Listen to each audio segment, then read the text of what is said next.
Okay, are we on? Yeah, we are on. So today we'll be dealing with false breakout or fake out as they are known.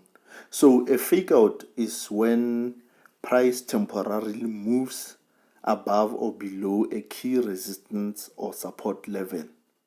And they are very problematic for breakout traders. So my strategy also includes using breakout as confirmation.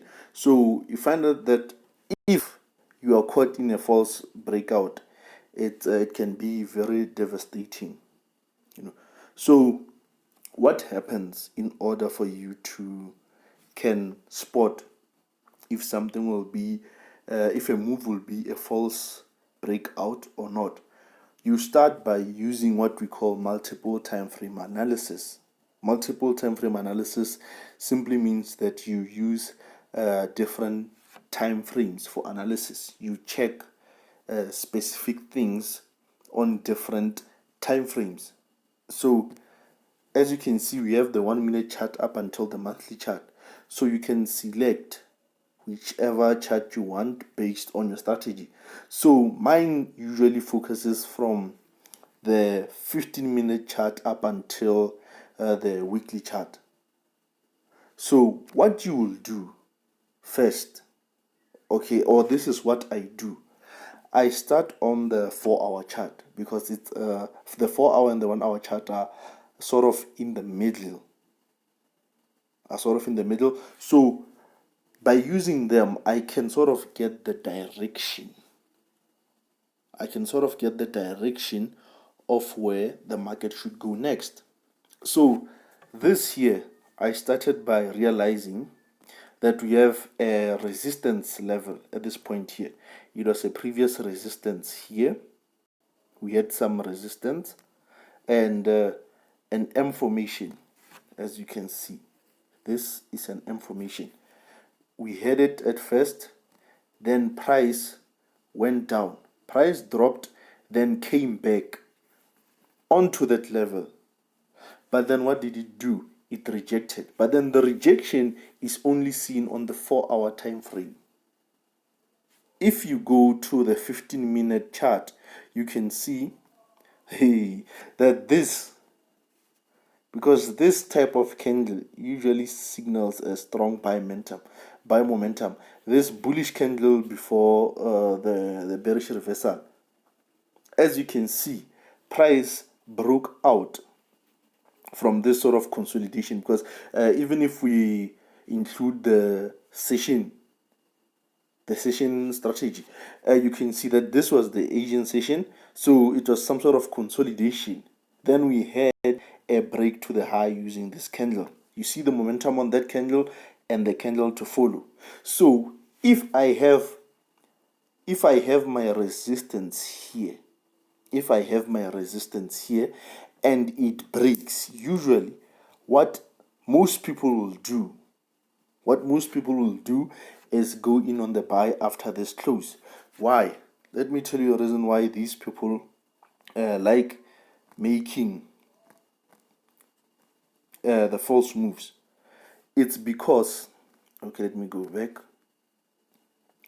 It's because, as you can see here, right, it's a breakout. First thing is a breakout. So we have people who have seen this potential of a multi-session M formation, right? There are people who have seen this multi-M formation, and then they are going to sell this currency pair. They are going to sell USD CHF. So when they sell, usually, because most retail traders are taught that if you are going to sell based off resistance, you put your stop loss at the previous resistance area or the previous resistance point. So we had this initial confirmation. We had before it rose, there was this candlestick formation here. We had a rejection, then it came back and started to drop. So usually what you will do is place if you are selling at that area, you will place your stop loss right on or a few pips away from the resistance. So your stop loss will be on that green line or somewhere above it, somewhere around here.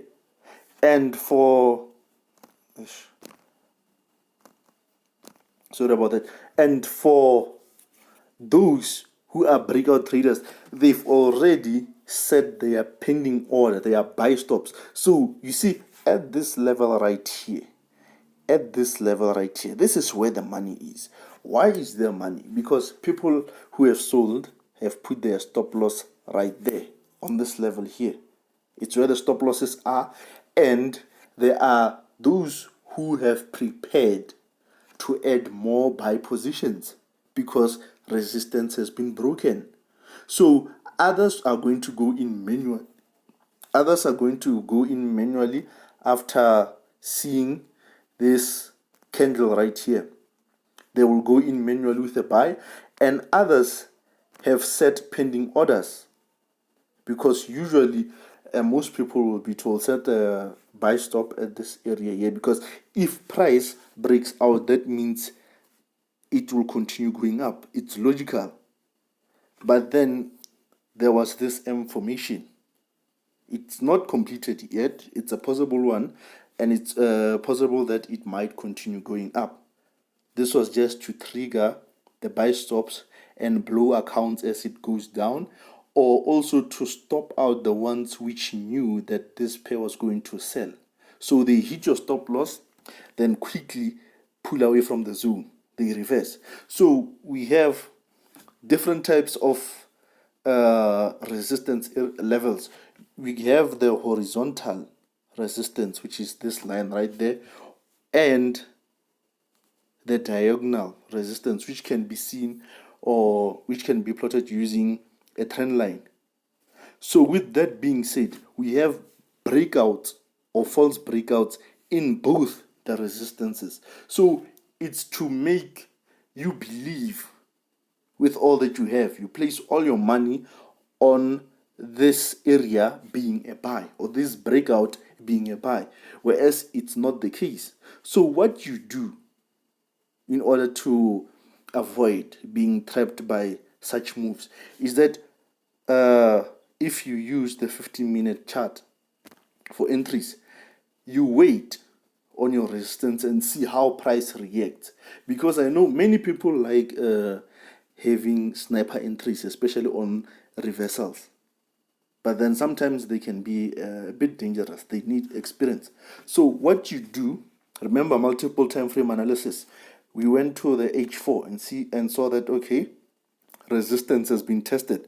So this is a potential multi-session M formation. We have a potential multi-session M formation. But then we have this resistance.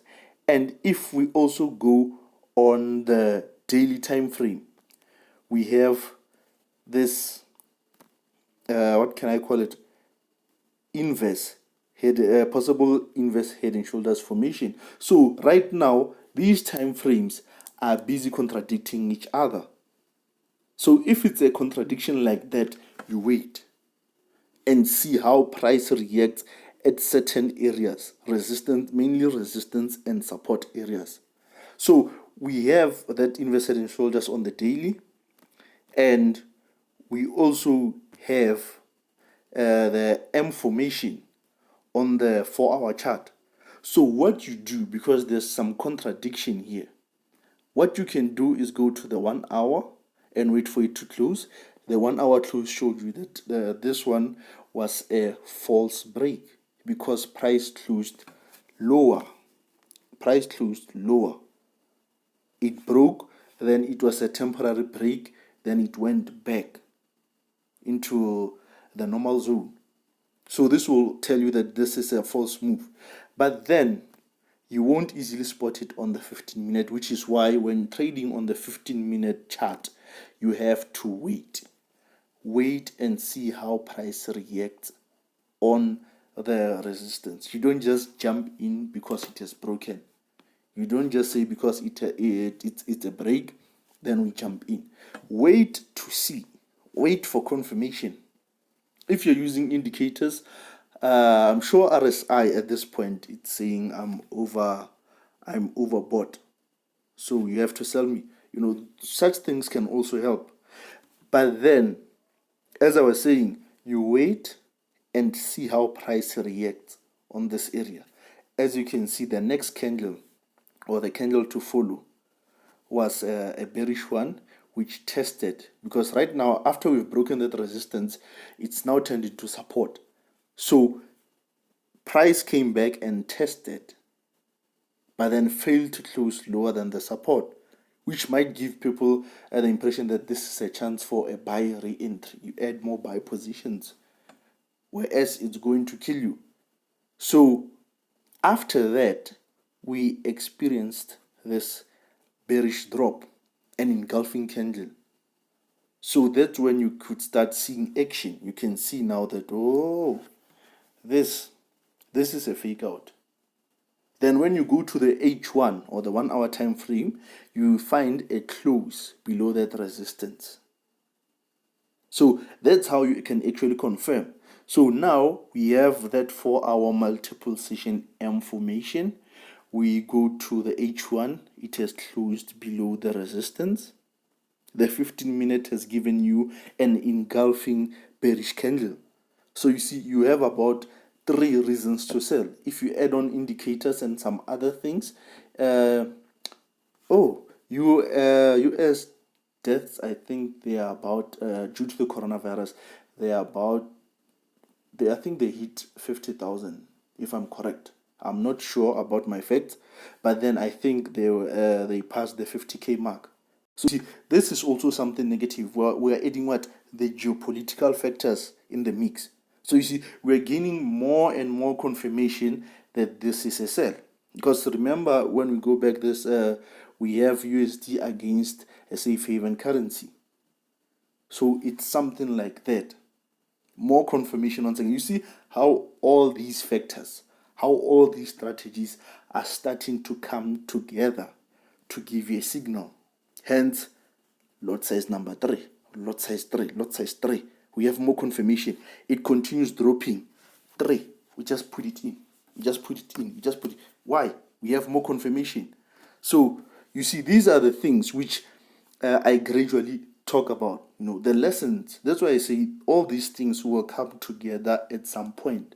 They may be spread out. They may be individually taught. But then you have to sort of bring them together for confirmation. So, yeah, that's how we can basically say you can spot a fake out before I start deviating from the topic. Multiple time frame analysis, you spot your resistance and support depending on whether it's a downtrend or uptrend. Multiple time frame, support or resistance, wait, see the candle type. Yeah, we can call it the candle type, the candle formation. What type of candle is brought up on that area? What type of candle forms on the support or resistance area? Then after you're seeing this because this is nonsense. This is nonsense from the market makers. They know that we have trapped many people. As I've mentioned before, they are taking out stop losses at this area here, taking out stop losses and also triggering buy stop pending orders. So you see, this right here is nonsense. Wait for this nonsense to clear, get your direction, more confirmation, then finish them off. You flush them, you bury them whole. So yeah, that was a lesson on the breakout. I don't want to delay you any longer. That was I think we are done. For now. There's always something to be learned. That's what you should know. So for now, we are done.